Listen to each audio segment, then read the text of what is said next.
Hi, Christian. Hi, how are you? Thanks for helping my project. Thank you. Could you say a little bit about yourself?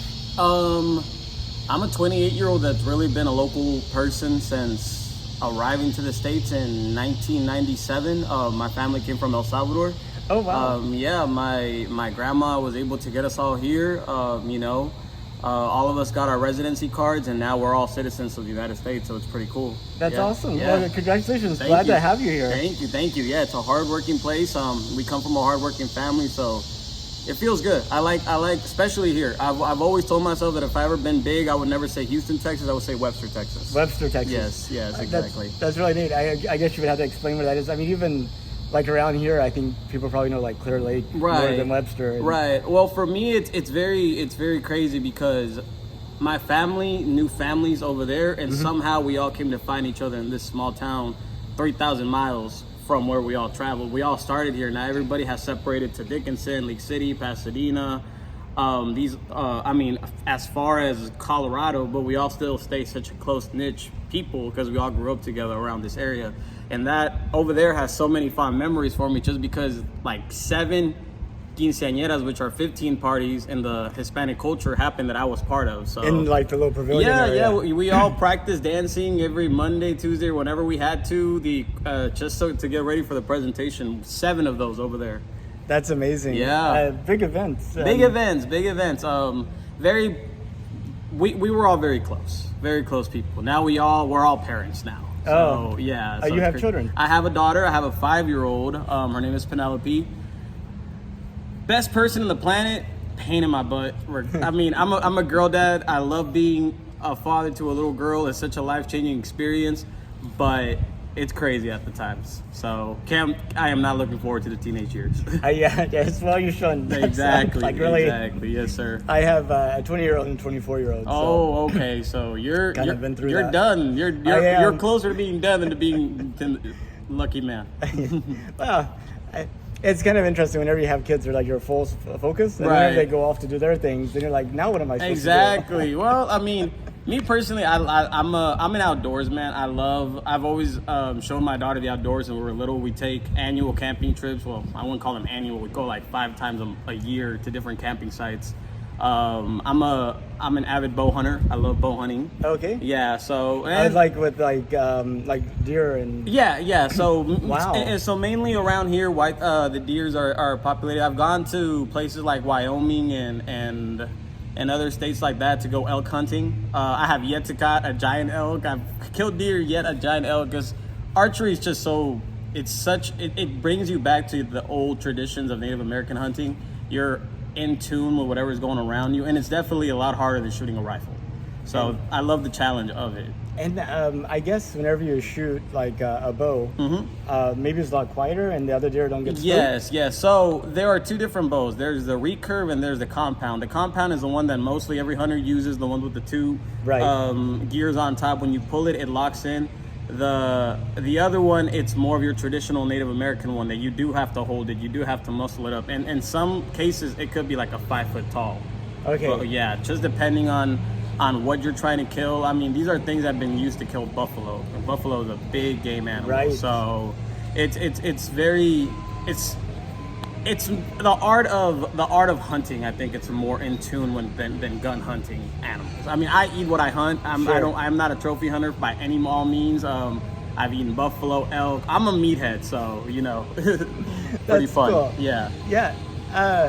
Wow, that's really interesting. Thank I you. learned so much in just a few minutes. Thank you. I mean, I tell everybody because most of the time I always end up going on these adventures by myself, and people are like, well, why don't you bring anybody? I'm like, well, all the friends that I have, they don't want to go. So I'm like, I end up being, which is not bad. Some alone time is very good, especially here in Texas. There's a lot of beautiful places, not specifically here in the Southwest. The Southeast is mostly West Texas, Northwest, that is very gorgeous. I actually have a trip coming up to, I'm still debating between going to this place called Guadalupe Peak, which is over there by the border of Arizona, or this place called Palo Duro Canyon, which is over there by Amarillo. It's a 10-hour drive, both of them, and I am driving. I'm not taking anything. Sure. The journey's half the fun. That's what I tell people. The curvature of the world is very interesting when you're driving. You can see everything, especially here in the city. I've always grown up in the city. I have no idea what calls me to the mountains and rivers, but it's so cool when I'm over there, and it's a tradition that luckily I'm also sharing with my daughter. She loves it too. What's the night sky like? Oh my goodness. It is, pictures do not do it justice if you find the right place.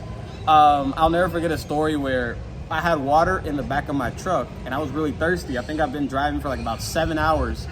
And I was like, let me pull over. And I mean, I'm trying to shoot directly to the next park. This is like maybe 2 a.m. And I just said, no, I'm gonna go get something. I'm hungry. I pull up, I go outside, I grab like a little snack and water from the cooler outside. And then I stop to stare, and it's a wall of stars. I look up, I look down, I turn off my car lights, and it is the most breathtaking thing you're ever gonna see. Other than people that have crossed the middle of the ocean to say that that's even more beautiful, I don't think I'm built for that. There's people that I've met that have literally crossed the ocean, like in, I wouldn't call it a canoe or a kayak, something a little bit more advanced, but just beauty's in the eye of the beholder, and for me, that's better than a painting will ever be. So I love it. I love it. When you get to your parking side and you see these giant hills, these giant structures that no human can create. It's how it looked like 1,000 years ago. Or even 100 years ago. Even 100 years ago. It has not been touched at all, and I think that's the most beautiful thing ever. So, love it. I was just thinking, like the electric light bulb, I think, was what developed at the end of the 1800s? Yeah. And so, like, before that. Yeah, exactly. You know, so, I mean, like I said, it's very interesting to me, especially me being such a huge historian buff. I love mostly Western history. That's where I specialize. I love Texas history, Western history in general. I really want to go to school to be a major in Western history. I love it. Everything from the outlaws to the development of every electrical thing that we have now. I mean, people don't even know how much history we just have down 45 in Galveston. There is rich history of that town, being everything from the things you don't want, like being such a giant slave port, to being close to compare the Las Vegas of the early 1900s, like before the hurricane came, and that's all very interesting when you learn about that. So it's very cool that every time I take a travel, I always love going antique shopping because I always bring a little bit of the history back with me. It's a place where there's art that you can buy. That's what I think. Have you ever thought about being a tour guide? I mean, people have mentioned it. People have talked to me about it and like, hey man, you can set up trips together. And I'm like, look, there's no planning behind it. Most of the trips that I've taken is because I see that my schedule, I have 2 repeated days back to back. That rarely happens. I'm like, hey, let me go camp at Huntsville for a night and then just come back tomorrow morning. Or some of my friends call me crazy because literally I have nothing else to do and I take a 2-hour drive for no reason just to come back and make a U-turn. Oh, that's amazing. Yeah, I mean, it's all perspective and time, and it's all what you want to. My friends, they love going out, they love enjoying the nightlife. That's not me. My trips usually come with me coming home, a cup of coffee, and read a book before going to bed. So I am a boring old man at 28 years old. Oh, so no way. I Far love from it. boring. I mean, I love it. I think it's a simple life, but I think it's such a rewarding life. I think it's a way you as much as people love to talk about working out their body, the mind is such a strong thing to work out to. You learn so much to yourself with that alone time, and it's a really great experience. So everything that has happened for a reason to put me where I am, and I mean, I love it. So nothing bad. That's really amazing. I had some questions about the moon I wanted to ask you. Okay, go ahead. I guess, first of all, did you know that NASA's planning to send astronauts back to the moon? So I heard. You did? I did hear. Would you believe that most of the people I talk to, I don't know? Really? Yeah. Wow. Why do you do it? Why do I do it? Yeah. I mean, I'm just excited about space, and I think this is going to be the decade that space travel becomes a lot more accessible. Okay. Like with what they're doing, like SpaceX is doing in Brownsville, Texas with Starship. Yeah, exactly. I mean, you're having tours to space. When did that ever happen? You know what I mean? Like, you think back in the day, a tour across the safari was the coolest thing ever, and now it's nope, we're going even further than that. That's a sight that I'm pretty sure anybody in the world will always remember when they go up there. And I think this is a decade where it becomes like a common experience. And so I thought it'd be kind of cool to get people's perspective right as we make that transition. Okay. So that's kind of my thought. Cool, great. You must love it then. I do. Great, awesome. So what do you think about us going back to the moon? I mean, I think I'm a strong believer that if you can do it once, you can do it again. You know what I mean? You have proven to yourself. I think we have proven it to the world that it's not an impossible task, that it's a very achievable task. And I feel now with such advances in technology, there's now other questions that have to be answered when the original ones have already been solved. You know what I mean? I think it's always going to be a challenge. How can we make it faster? How can we make it better? How can we make it safer? You know what I mean? But I think cheaper. Oh, believe me. I mean, I think one day the common man is going to be able to experience it. I mean, I'm a strong believer that the next step is colonization of different inhabited planets. So yeah, I am very excited for them to start experimenting on what it could be like for a multiple population to start going across, and hopefully we'll get somewhere someday. Now, whenever you think like over the next 200 years, how far do you think we would get in the 200 years? Well, look, this is what's crazy. 10 years ago, the iPhone 2 or Note 4 was out. Not even. So when I was 18, graduating, going to college, I had a Note 4 and I was the coolest guy in school. You take a look back now, that thing is a frisbee for anybody that wants to use it. That was such a huge, I remember being so proud of myself using $600 of my paycheck to pay for that thing, and now it's a relic. It's an antique thing. So technology is moving at a fast speed, a lot faster than I ever thought of. You think of the 80s and you are flabbergasted that was going on 50 years ago. Right. You know what I mean? Like, it is insane. I mean, those monitors, they were like extremely heavy, and before that, computers took up rooms. I mean, and now look at that. You have an ultimate computer in the size on the palm of your hands, and I know, it's not. There you go, and it's like, whoa. And it's not stopping there. That's what's crazy about it. People are still curious and still experimenting in everything, including space. Right. I mean, we might have some that's implanted in our heads, and we don't even have.